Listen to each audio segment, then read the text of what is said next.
Сәлеметсіздер ме оқушылар? Бүгінгі қазақ тілі пәні бойынша негізгі және туынды етістік тақырыбында сабағымызды бастаймыз.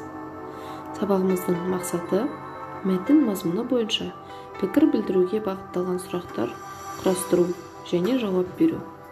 Жіберілген пунктуациялық, орфографиялық, грамматикалық және стилистикалық қателерді мұғалімнің көмегімен тауып түзету. Мәтіннің тақырыбы мен берілген суреттер, фотодиаграмма бойынша мәтіннің мазмұнын болжау. Негізгі туынды зат есім, сын есім, етістіктерді анықтау. Балалар, сабағымызды бастамас бұрын көңіл күйімізді көтеріп алайық. Менімен бірге қайталаңыздар. Қайырлы күн, күнім, далам, орманым. Қайырлы күн, гүлім, құсым, көлдерім. Қайырлы күн, өсімдіктер, жәндіктер. Қайырлы күн, барша тіршілік иесі. Жарайсыңдар балалар. Ендеше біз бүгінгі сабағымызды бастайық. Балалар, мына сұрақтарға жауап беріп көріңдерші. Етістік дегеніміз не? Дара етістік дегеніміз не? Ал күрделі етістік дегенімізші? Негізгі етістік дегенімізді еске түсірейік. Туынды етістікті еске түсірейік.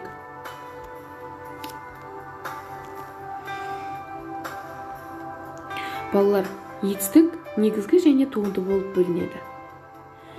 Түбір сөзден болған етістікті негізгі етістік деп атаймыз. Мысалы, оқы,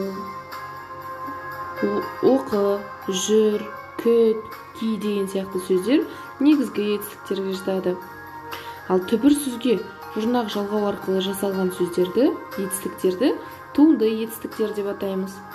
Мысалы, ойла, ақылдас, ақта деген сияқты сөздер туынды етістіктерге жатады. Ендеше балалар, 11-ші жаттығуға кірісейік. 11-ші жаттығуда мәтінді мұқият тыңдап отырыңдар. Мен қалай оқуға бардым? Менің Әбіш деген құрдасым бар еді. Әкесі оны оқуға берді. Бір күні ойнайын деп бардым. Әбіш кітап оқып отыр екен. Тыңдасам, кітабында жұмбақ, мақал, өлең, басқа да жақсы сөздер көп екен. Оқу үйренсем, мен де осылай оқыр едім деп ойға қалдым. Үйге қайтып келдім. Оқуға барамын дедім. Әкем мен апам бұл ойымды ұнатты. Ертеңіне әкем мені оқуға апарып берді. Балалар, бұл мәтіннің авторы кім екен? Дұрыс айтасыңдар. Бұл мәтіннің авторы Ахмет Байтұрсынұлы екен. Балалар, мәтін неліктен 3 бөлікке бөлінген деп ойлайсыңдар? Өз ойларыңды маған аудиозаписпен айтып жіберіңдер. Әр бөліктің тақырыбын анықтап, оларға ат қойыңдар. Мына төмендегі сұрақтарға жауабын жазыңдар. Бірінші, Әбіш маған кім болады? Қалай ойлайсыңдар балалар?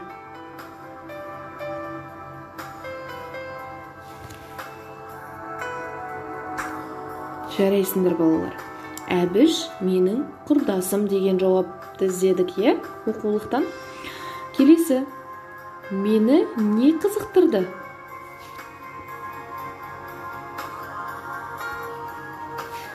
Әбіш кітап оқып отыр екен. Тыңдасам, кітабында жұмбақ, мақал, өлең, басқа да жақсы сөздер көп екен. Мені сонысы қызықтырды, Келесі, мен не істедім?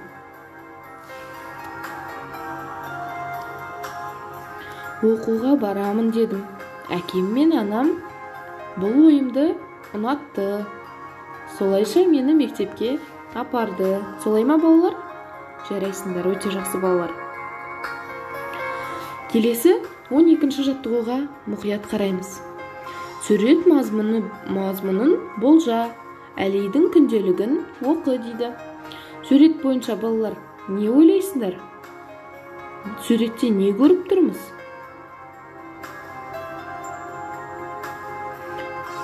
Суретте мұражай бейнеленген, солай ма балалар? Ендеше Әлидің күнделігін оқиық. 2 ақпан 2017 жыл. Бүгін сыныбымызбен Ахмет Байтұрсынұлының мұражайына бардық. Бұрын Ахмет Байтұрсынұлы тұрған үй 1998 жылы мұражайға айналыпты. Мұражайда 3 зал бар екен. Ол кісінің әр жылдардағы фотоларын көрдім. Шығармаларымен таныстым. Мұражай маған ұнады. Бұл күн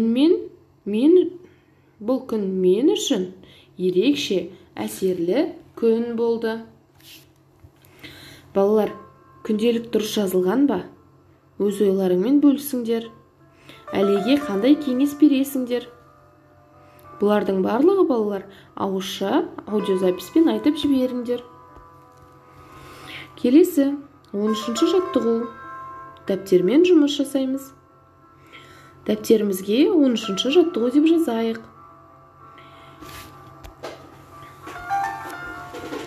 Екі бағандағы етістіктерді оқып, оларды салыстыр. Етістіктерді сөз құрамына талда. Қай бағандағы етістіктердің түбірі зат есім? Бірінші бағанды оқимыз. Барды, көрді, айтты, оқыды. Екінші бағанды оқимыз. Көздеді, ойлады, тістеді, биледі. Балалар, қалай ойлайсыңдар? Қай бағандағы сөздердің түбірі зат есімдерге жатады? Дұрыс айтасыңдар балалар. Екінші бағандағы сөздердің түбірі зат есімге жатады, иә? Ендеше сөз құрамына талдайық.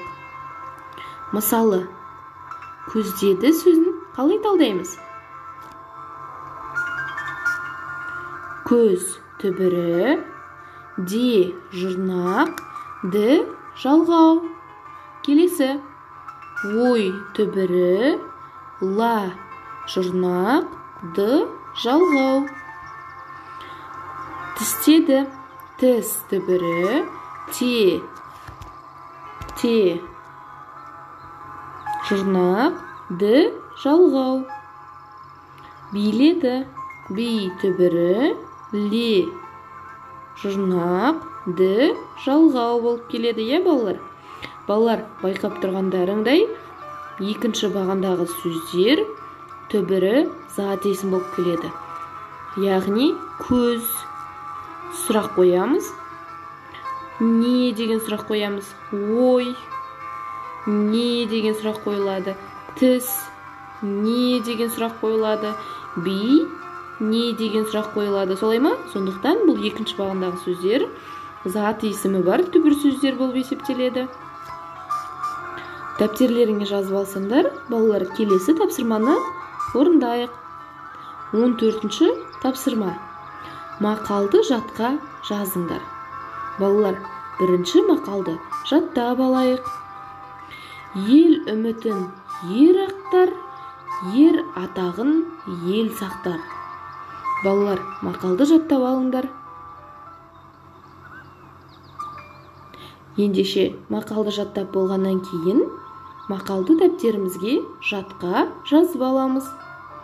Етістіктердің астын сызамыз. Балалар, бұл жерде етістіктер қай сөз деп ойлайсыңдар?